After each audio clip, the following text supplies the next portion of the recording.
Senator Hagel, members of the Atlantic Council, distinguished guests, ladies and gentlemen, good evening. As I stand before you, illuminated with pride, let me thank you for this prestigious honor you've bestowed upon the enlisted men and women, those who have served and those who are serving as members of our United States Armed Forces. We are extremely grateful. Thank you.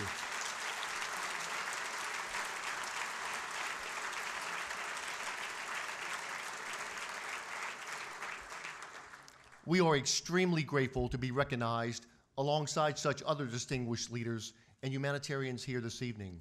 Allow me to express my profound appreciation for what you do each and every day across our globe. As our military's senior non-commissioned officer and a lifelong member to this profession of arms, it is indeed humbling to represent an enlisted corps of over 1 million men and women, a diverse and powerful composition reaching all walks of life, no corner of our country untouched, and an enlisted corps which has continuously evolved into our present-day inventory of dynamic leaders. Traditionally referred to as the backbone of our military, our enlisted force brings a robust strength, a riveting skill, and the grit to carry a heavy load.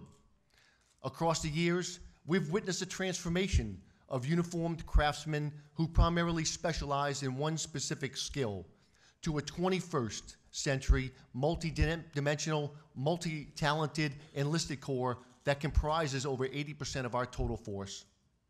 As times have evolved, so too has our society and the way she sees the added significance and value of our enlisted military service member. Equally important to mention that leading our enlisted corps are non-commissioned officers and petty officers who bring an advanced portfolio of expertise and of art. We are no longer just simply a defender of society, but rather a vigorous group which helps sustain the commitment of Americans to everything we value: honor, equal opportunity, resiliency, leadership, and integrity, to mention a few. Many of you in this room, notably His Royal Highness Prince Harry, a fighter pilot in the British Armed Forces, candidly understands the trust, confidence, and leadership and commitment needed from his soldiers in order for the mission to get accomplished.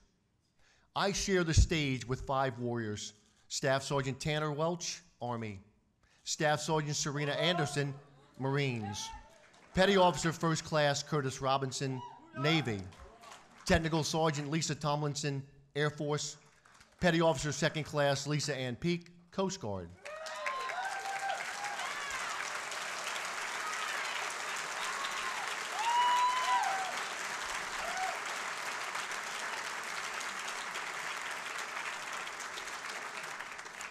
They too stand here this evening and share the pride in representing an enlisted force, both past and present. Enlisted service members dating back 237 years, infant in our lineage, yet the beginning of building a world-class military that still proudly serves its nation today. Across the decades, from the American Revolutionary War to the Barbary Pirates, to the freezing battles in Korea, to the jungles of Vietnam, to current conflict, our enlisted men and women have patriotically provided enduring freedoms within the borders of our homeland and beyond.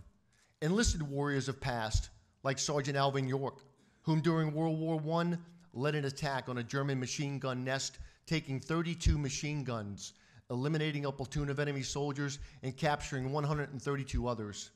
Warriors of present, like our Special Forces operators, who risk much to ensure that our adversaries bring no harm. Present warriors, like our National Guardsmen, who in their multitude of responsibilities, especially during times of natural disaster, can bring immediate response and relief to our communities and neighborhoods.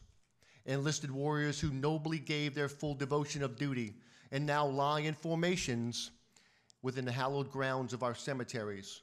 Finally, enlisted warriors like those here this evening, sons, daughters, siblings, even parents, who look for no fanfare, but rather patriotic opportunity to make a difference, opportunity to make our country a better place. Ladies and gentlemen, it would please me to no end if all enlisted service members, past and present in the audience tonight, please stand and allow us to recognize you.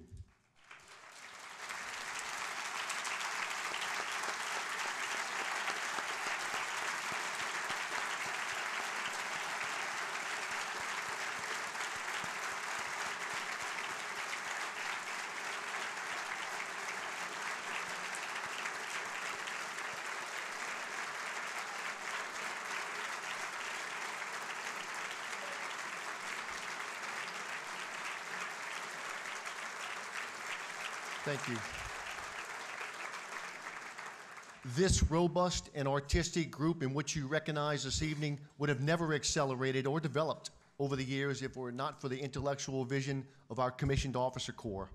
Our senior leaders captured the potential value and competencies of our enlisted, and it's those bona fides which has bridged the continued trust and confidence between our officer and non-commissioned officer corps. General Dempsey and I are tremendously proud of our enlisted force, but we also recognize that we cannot do what we do without the unwavering support of our families. The commitment and sacrifice of our spouses, children, parents, and siblings play a vital role to our past success and the sustainment of our future. And so in closing, let me proclaim that our enlisted men and women represent an all-volunteer force who remains attached to our society, an essential part in the shaping of our country. These men and women are not just guardians of our nation, but rather the future of our democracy and the aspiration of a world's people. Thank you again for this monumental honor, and may God continue to bless our troops and their families. Thank you.